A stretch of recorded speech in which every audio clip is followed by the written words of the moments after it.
I want to start off by saying that these slides have been very generously shared by Virender to help us through this discussion. And the whole point of this few slides that we want to present here is to just give an overview about the fellowship calls in this year. And then I think the idea is to then take over at the end of the slides to take over specific parts and then discuss about that. So to give a brief overview for this year, the calls were opened on the 12th of May, and we can apply till the 14th of September. That's the deadline to submit your proposals. The applicants will be notified by February 2023. Usually, the commission is very good with these deadlines, and it's you can expect them to reach out to you by February if they say that it's going to be February. And then between February and May is the grant agreement signature for successful people. And you can actually start as early as your grant agreement is signed, and they can even expedite that process for you if you are in the need to do that. But as long as I remember, you can extend your, after signing your grant agreement, you can start the project, and correct me if I'm wrong, up to 18 months, I think, but you have to have a justifiable reason for delaying the start of your project. But this is the general timeline. Maybe you can change the slide now, Virender. I'm sorry, I'm a bit under the weather, but yeah. So the MSCA Postdoctoral Fellowship are usually of two kinds. One is the European one, and the second one is the Global Fellowship. Usually there is only one beneficiary for the fellowship, in which means that there is one researcher that applies for the fellowship, either of these, and with the help of a host institution, or sometimes it can be even more than one host institution. And the same goes for supervisors as well. The idea is to attract as many talented scientists to Europe, and to actually help them have a career by even allowing them to move out of Europe for pursuing this fellowship. And I think that is the general idea behind the global fellowships as well, that you need to have, you need to promise that there would be a aspect of mobility in your during the course of your fellowship. And I think it's very important for any scientist to have had that exposure in multiple different labs. And I think the commission really understands and appreciates and acknowledges that. And that is one of the most important aspects of writing this fellowship. The fellow that applies needs to have a PhD degree plus I don't know what the scientific age means. I'm guessing that that means that up to the after the award after you've been awarded the PhD degree, you up to 8 years of that of being awarded a PhD degree, you're still considered an early career scientist. And I think that is the age limit that you have for applying for this fellowship as well. Virender, please help me if I'm This is correct. incorrect. Okay, correct. All right. Okay. The host entity can be academic or industry, which is a non-academic setting, depending on what your core interest and skill, the kind of skills that you want to develop are. But you can have a host institution, which is a university, a research lab, or even a company. They're very flexible about this thing as well. And it goes without saying that they do cover all domains of research, not just science, but also social sciences, humanities, arts. All of those are also covered under these fellowships. And like I was mentioning a few points before, that one of the most important criteria is to have a mobility, to show that you're not going to be continuing living in the same country that you're living in, or even if you continue to research in the same general domain, like you have to have a mobility. You have to show that you're going to move in order to follow this fellowship. Right? That is one of the most important rule. And one proposal can be submitted, but I mean, one person can only submit one proposal at a given point. You can, I think, try again the next year, but during one application course, you can only submit one application. The duration is between 12 and 24 months, which is like between 1 and 2 years. And if you are doing a fellowship in a non-academic or industry setup, then you are given an extra 6 months. And for global fellowship, the time is longer, and you can have up to 36 months of paid funding to pursue your research. And I'm guessing the ERA fellowship is the European Researcher Assessment Fellowship. Association. Okay. So that they have allotted an extra 8 million for the year 2022. A seal of excellence is given to proposals that are not funded, but they came very, very close to being funded.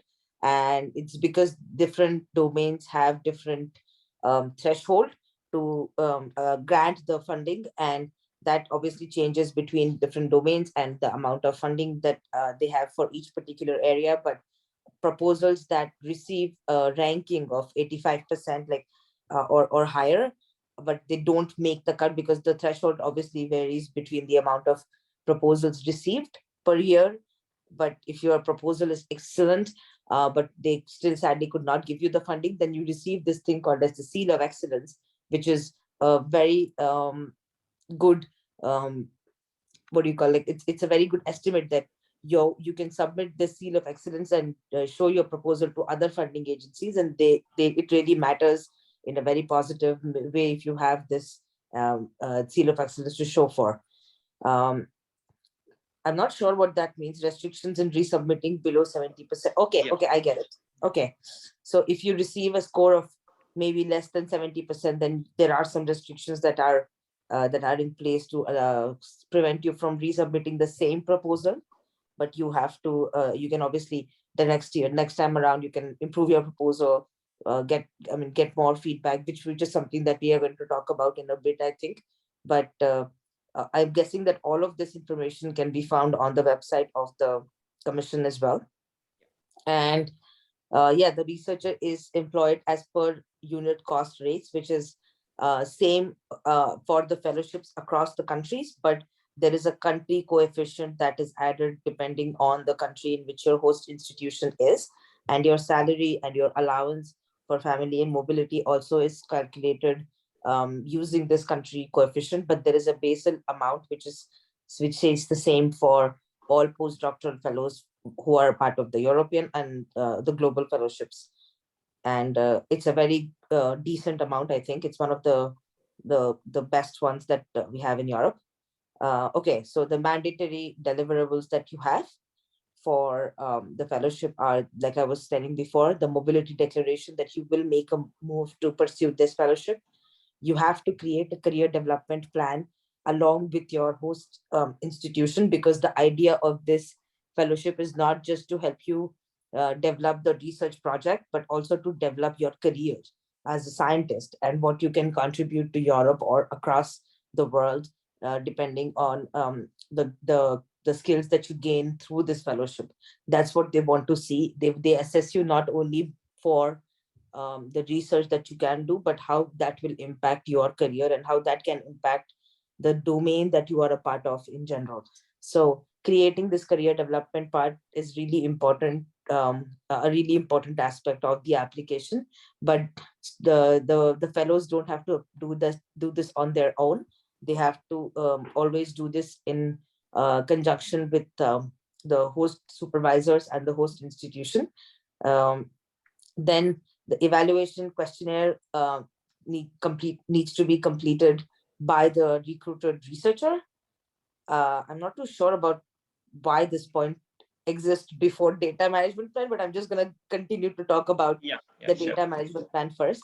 It's something that is again, like as important as creating a career development plan. They need to know if you as an independent researcher have ideas about how you will manage the entire project, not just the scientific aspect of it, but how will you take care of from the first to the last step. What will you do for the entire project? And one of the most important core aspects of that comes from the data management plan, because the commission is really pushing for open science in all of the Horizon 2020 and Horizon Europe projects. They have even launched a platform which is called the Open Research Europe. It's called ORE. It's a platform where you can submit your publications. All the EU funded projects have access to these. I mean, actually everybody does, but all the EU funded projects can publish their articles, upload their data, everything there. Um, Considering the fact that there is a lot of importance given to open science practices, there is an entire manual that you can read about how do you manage your data, and how do you write a data management plan. This information is also again found on the manual that is present on the website, that is being shown actually right now by Virender. So this is the portal that you have to register in when you have to submit your proposal. And this is an extremely useful website that I found, because they have a lot of PDFs and manuals to help you, guide you actually through the whole process of making the proposal to submitting and what to expect, and everything that we've talked about in more detail is present in here. And yeah, like I was saying, that applications have to be submitted through this website as well. And what is being shown now, right now, is the process of submission of the proposal. And as you can see, that there are some parts that are to be filled by the institution, and then there are some parts that are to be filled in by the researcher themselves. Most importantly, the most important parts for the researcher to focus on happen to be the part B1 and part B2. They are two separate sections holding two very, very different importance in terms of the application. Part B1 is the scientific aspect, if I can call it that, and B2 is more about the researcher per se. And both these are the parts that the applicants focus on during the whole writing phase. And as you can see here on the left side, that you can download the templates for how to write those sections as well. Here it's just showing for part B and part A, but it's just that everything that you need to include in the proposal, there will be a template or a manual to guide you through it in this portal somewhere. And they've done a very incredible job to help you to actually write it in a way that they expect you to. And so the part A is it's just a form, I think, that the administrators have to fill. It's very there are specific questions that the administrators or the research support officers that you may have in your host institutions, they are the ones who usually take care of this aspect. So it's more structured. It's a very generic kind of format with only the specific details that have to change. And that part, or to be honest, I did not work on that part in my application at all. But the part B is the part which is the most important for the applicants as well, which is where you describe what the project is about. The part A is all the administrative aspect, including how the university will host the fellow, or how will the financial aspects being taken care of by the institution itself, and what will the employment contract look like for the participant. And and also they also take care of, I mean, the ethics part also is taken care of in part B, but yes, part A also has that from the institutional perspective. And then there are very specific questions about if what your project might entail, that the university has to take care of for you, because the university here has a very important role to provide you that support that you need for conducting this research. So there are some aspects that are very focused on them only. And then there is the part B where you come in and you talk about the scientific aspect of the project, and also why should you be the one to do this project.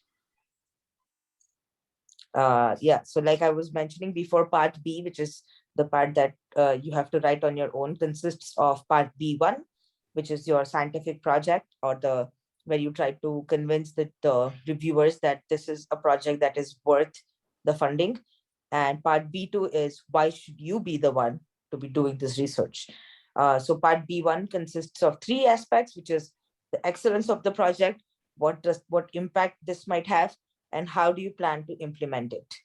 And part B2 consists, you have to submit a CV. So part B1 has a page limit of 10 pages, that all these three subsections have to be within the 10-page word limit, 10-page limit.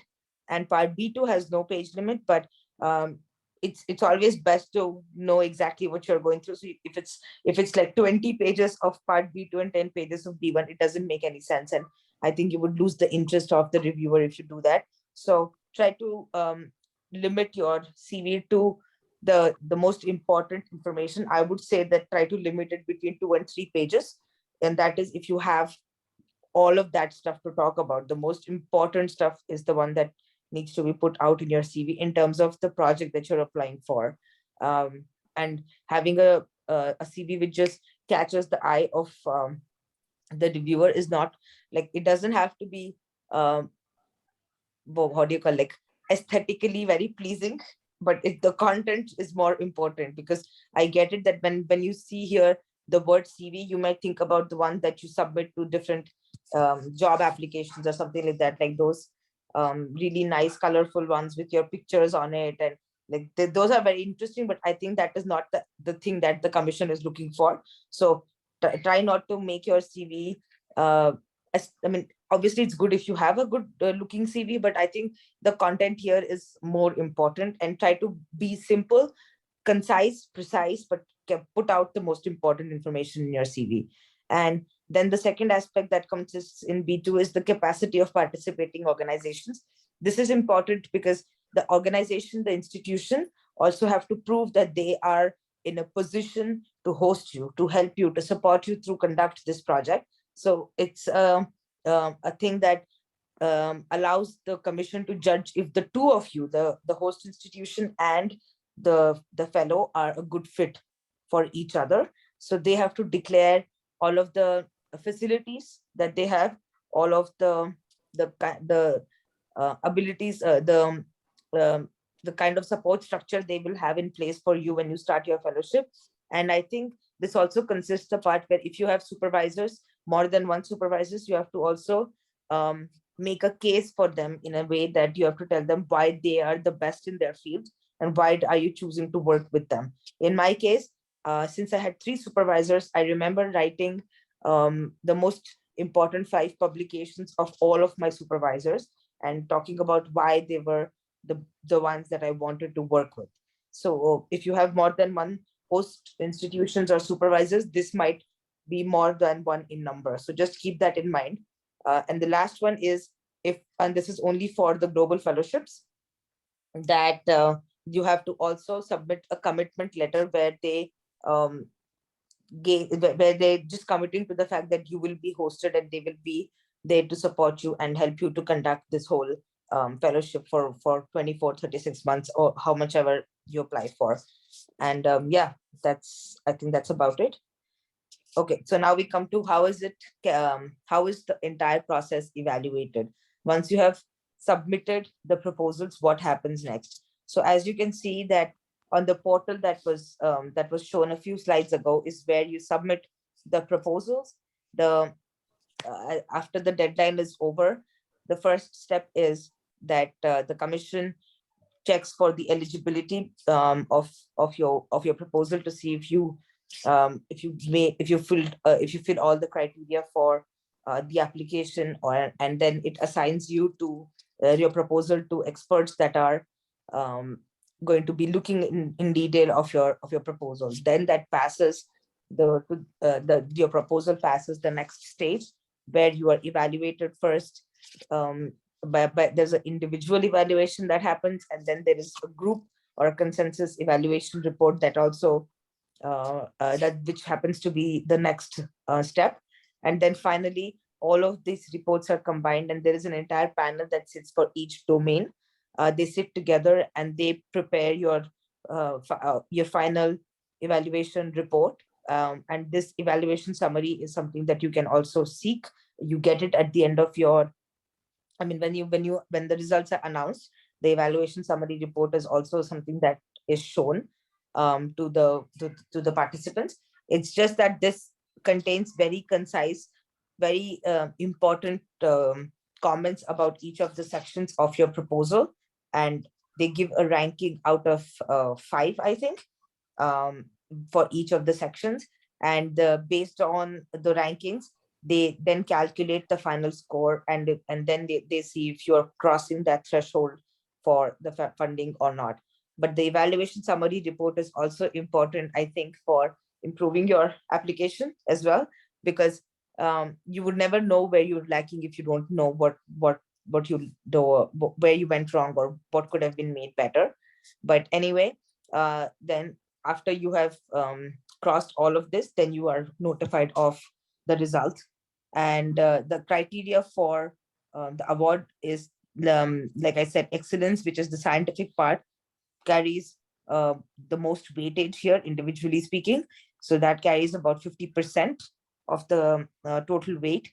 That includes talking the project's quality and importance in terms of the research and how innovative it is, and what methodology the methodology that you propose in the application for following and answering these research questions, and if it is realistic, and if it can be done within the time frame that is allotted.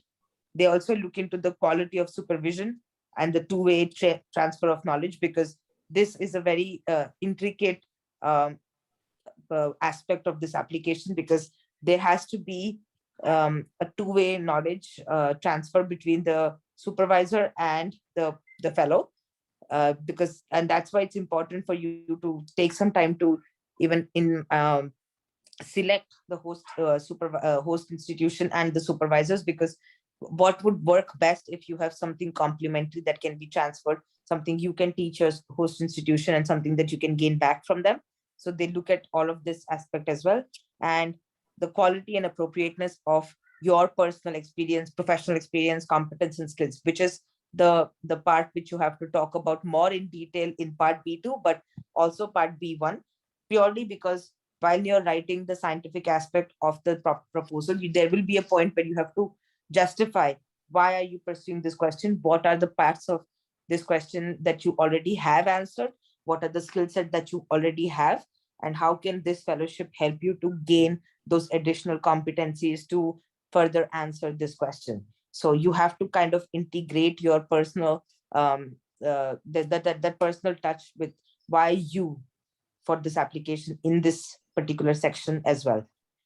Then comes the impact, which is why is this research important? So the most important thing is that how will this research improve your career perspectives and employability, and how will this research, how will getting access to all of these skills help you to have a better professional career after this fellowship is over, because these fellowships are meant to create and support professionals that would lead the field in the future. That's why it is extremely competitive, and that's why the criteria for selection is so stringent, because they want you to become a leader in the field. And I don't mean just leader in the scientific sense. They are trying to train you to become skilled enough to find employability inside or outside of your field of expertise, because making a career development plan, having a idea about maybe moving back to industry, don't be shy to say all of these things in the application, because they might, I mean, you might be extremely good at the project that you've written in the excellence part, but they're also judging who are you to today, and how will this fellowship help you in the next 2 or 3 years. So your skill development is a very important part of this application as well. So do not forget to focus on that. We feel, and this is a mistake I know from a lot of people that they've made, that they only focus on the first aspect, which is the excellence, and the part B, the impact and implementation, are not the most focused upon. But 30 and 20% also value a lot, and sometimes they are the make or break the deal, because obviously excellence is very hard to gauge for a diversity of reviewers, because that's very specific to your research domain. But the impact and implementation can be more generic. I can be a social scientist or I can be a plant biologist, but the data management plan, how do you take care of your data, what skill sets will help you to become more employable after the fellowship, all of those things can overlap between different domains of applications as well. So the pool of competition that you are in is much higher, and these two sections can make or break your application. So please focus on these aspects as well. uh, the suitability and quality of the measures to maximize the expected outcome and impact. What this sentence basically means is, okay, you have this excellent project, this amazing, ambitious project, but do you have the methodology that you propose? Is it realistic? Is it something that is the correct way to go about it? Is this something that will help you to maximize the impact of answering this question, or um, getting those skill sets? Do you have you thought about why are you doing this? What is the broad scale impact of the measures that you are applying for answering this? So just the broader questions on why this research and why you need to be answered and tackled in this aspect. And not just the impact of the project in your case or for your very small domain of expertise, but what does it have? Does the project have societal or economic or scientific impact on a very broader scale, much more than just for your personal skill development or something like that? So that is why people get the ideas of writing ambitious projects, which is a very good thing. You should talk about, you should get all of your innovative ideas should have a space to show here as well. The only thing is, you have to be aware that it does not have to, it cannot be unrealistic, because they obviously would identify that. But also be very don't be afraid to talk about these bigger scale impacts in the application, but don't go overboard. But it's important that the reviewers understand that you have thought about this project from all the way to why this research is important for society, all the way to how you will conduct the day-to-day activities of this project.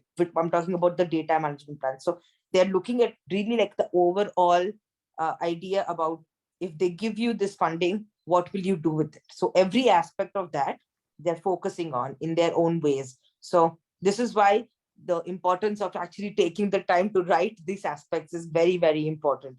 And that's why I'm really happy that Virender, you are organizing this to make all these nitty-gritties be known about this. And finally, like coming to the implementation part, okay, this research is good, this research has a definite impact, but how are you going to do it in the next 2 3 years? So do you have the plan to make this work? Do you have the ability? I mean, and this is a idea not just for writing this proposal, but I think you get this training when you are a scientist. It's your day-to-day life to plan everything, right? So they are looking for that planning aspect here, in terms of, do you have a proper work plan? Do you know exactly what you want to do within each deliverable that you have mentioned here? And do you have enough time to write up reports? Do you have enough time to create those publications that need to come out? Do you have enough time to disseminate the knowledge that you're gaining? So because all of this needs to be done within the time frame in which you have the funding. So they want to see if you have thought about all of these things as well. And here is where your organizational skills can shine. So you don't have to verbally, or sorry, you don't have to write all of this down. You have just find very good ways of representing what you want to do. In my case, I put 24 a Gantt chart with 24 months, and within each month my activities were listed on the left side of the Gantt chart within each work package. So that was just my way of representing this section. But there are I mean, sky's the limit to your creativity. It's just that it has to be appealing. They should look at it and not have to spend time reading too much about it, but they also need to know that you have the organizational skills that it takes to conduct a project this big. It's because you will be the PI of this project. They want to train you to become an independent researcher, no matter what stage of your career that you are in. This type of training is very crucial for you to understand how to take care of the day-to-day activities of a project, but also the administrative aspects of the project. So it's like a full training from the start to end that this project gives you. So working on all of this will actually really help you at the later point when you're actually doing the fellowship. So don't be too afraid to, and even if you apply to other fundings, this exercise is actually really, really helpful. And I know that many people will agree with me about that. And yeah, just to end with the fact that the quality and the capacity of host institution and organization also needs to be listed, because like I was mentioning a few points before, that implementation also includes like how are you going to have the proper needed resource support structures that you need to conduct this project. It is not just about your skill sets or your supervisor's skill set, but also the setup in which you are, the host institution having the proper requirements that you need to actually do the fellowship. So you can actually seek help from your institution for writing this aspect, but that's what they're looking for. And yeah, thank you so much.